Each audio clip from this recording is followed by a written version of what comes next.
When my grandfather died, the air in our family seemed to change overnight.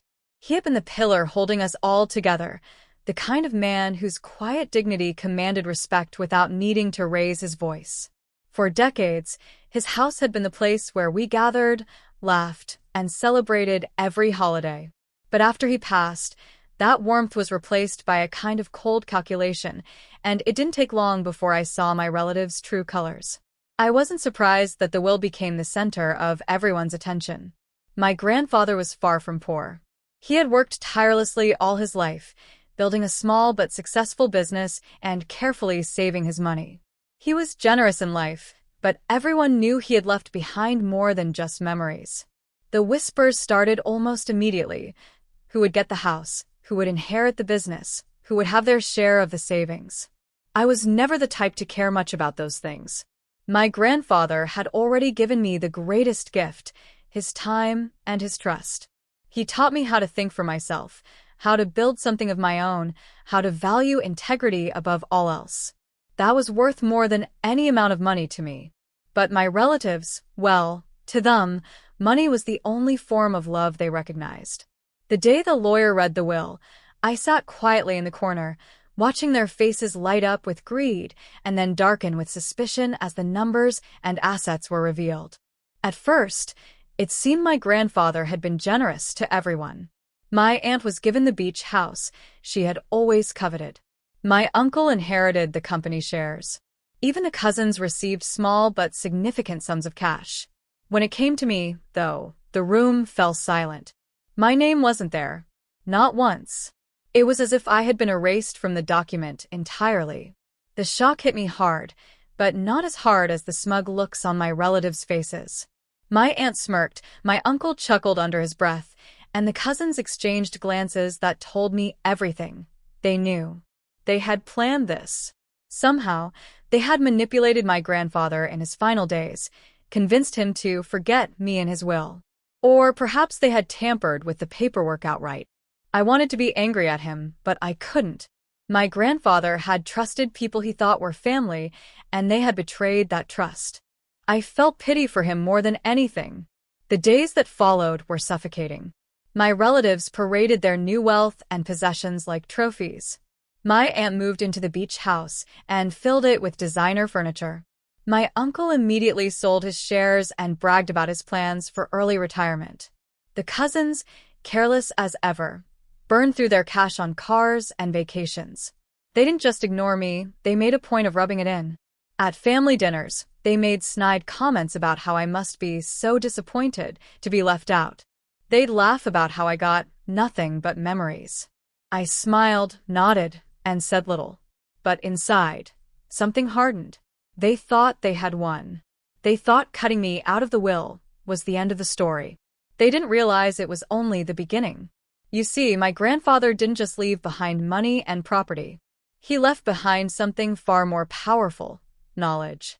He had spent years teaching me the ins and outs of the family business, the deals, the partnerships, the secrets that only he and I knew. While my uncle was busy flaunting his retirement plans, I was busy reviewing everything my grandfather had taught me. It didn't take long for me to discover the cracks. My uncle had sold his shares to a competitor without realizing that the deal included a clause my grandfather had tucked away years ago, a clause that gave me, and only me, the right of first refusal. With a single phone call and a bit of legal paperwork, I bought back the shares at a fraction of their value, effectively taking control of the company. My aunt's beach house? That, too, had strings attached. The property taxes were astronomical, and the mortgage hadn't been paid off in full. She thought she'd inherited a prize, but in truth, she had inherited a burden. Within a year, she was drowning in debt and forced to sell. And who was waiting, quietly and patiently, to buy it? Me. As for the cousins, their recklessness did half the work for me. One gambled away his inheritance, another lost everything to a failed startup, and the third simply spent until there was nothing left. They came crawling to me, the one they had mocked, asking for help. I didn't slam the door in their faces. I welcomed them in, offered them loans with strict conditions, and watched as they signed away what little they still had. I never raised my voice. I never sought revenge in anger. I simply let their greed do the work for me. By the time 5 years had passed, the balance of power in the family had shifted completely. I owned the business. I owned the beach house. I controlled the flow of money. They, who once mocked me for being left with nothing but memories, now had nothing but regrets. At the next family gathering, they were quieter, their laughter forced, their smiles brittle.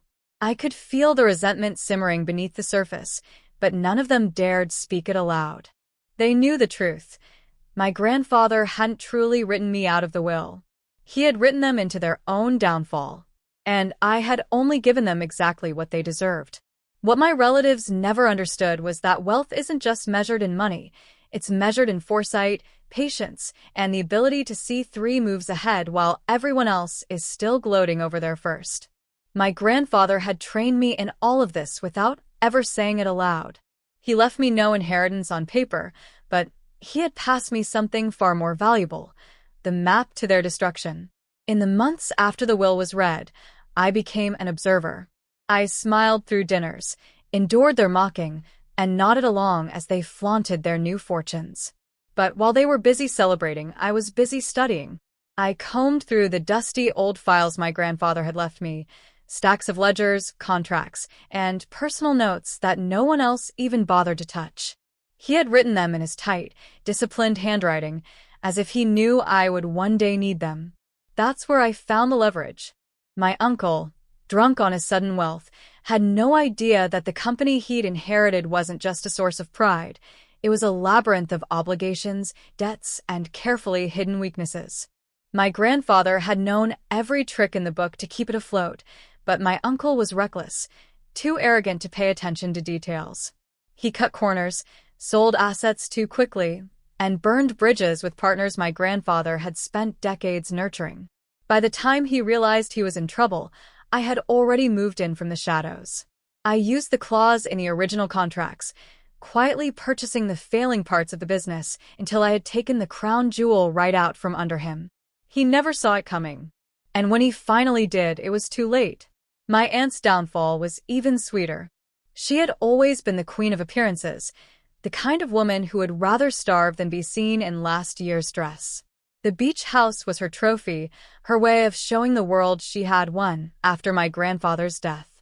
But the house was a hungry beast, and she couldn't feed it. She borrowed money, first from banks, then from friends, until desperation drove her to me.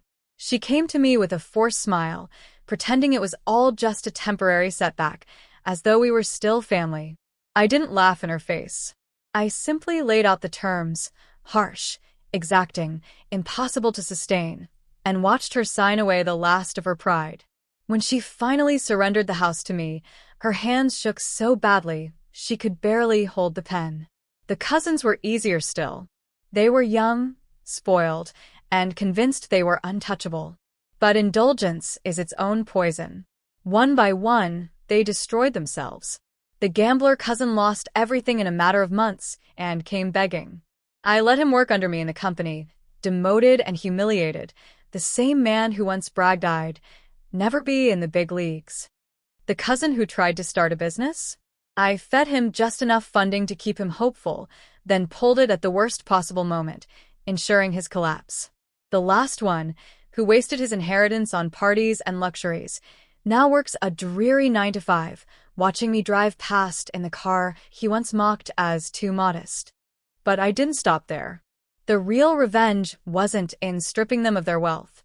It was in reshaping their lives until every corner they turned reminded them of me. The company they once controlled? Now mine. The house they paraded as their prize? Mine. The money they squandered? Replaced with debts they owed to me. I didn't need to scream or gloat. I simply made myself the shadow over their every step, the silent reminder of the choices they had made. Family gatherings became an exquisite theater of discomfort. They would sit around the table, all smiles and forced laughter, but every word tasted bitter to them. They would toast to family, but their eyes never met mine for more than a second. The air was thick with resentment, with the knowledge that they had cut me out, and I had repaid them by cutting deeper, cleaner, and slower than they ever could. Sometimes I catch myself wondering if my grandfather planned it this way all along. Maybe he knew they would betray me. Maybe he knew I would take what he gave me, the tools, the knowledge, the patience, and turn it into something far greater than an inheritance. He always said the truest justice doesn't come from anger. It comes from letting people destroy themselves with their own greed. And that's exactly what I did. They thought they had written me out of the will. What they didn't realize was that, in doing so, they had written themselves into mine.